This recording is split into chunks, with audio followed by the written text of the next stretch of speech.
Dire que la situation aujourd'hui des migrants depuis le putsch, elle en est où concrètement? Quel impact a cette situation? Alors globalement, les migrants sont bloqués un peu partout dans le pays. C'est impossible, par exemple, pour les exilés de retourner au Bénin ou au Nigeria. La fermeture de l'espace aérien au Niger empêche aussi ce qu'on appelle les retours volontaires dans les pays d'origine, qui étaient d'ordinaire organisés par l'Agence de l'ONU pour les migrations, l'OIM.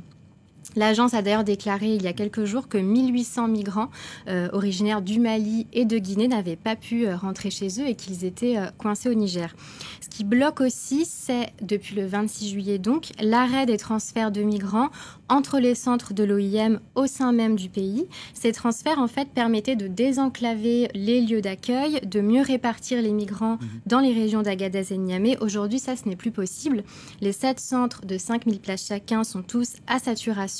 Et l'agence n'a pas pu fournir d'hébergement ni de soins médicaux en ce moment à 1800 migrants qui attendent d'être pris en charge. Et qui réagissent comment face à ces blocages?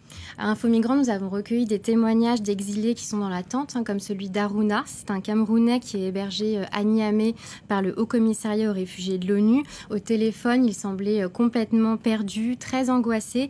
Il nous a dit que cette fermeture des frontières, ça l'oppressait beaucoup, qu'il ne pouvait plus aller nulle part et qu'il ne pouvait pas donc continuer sa route.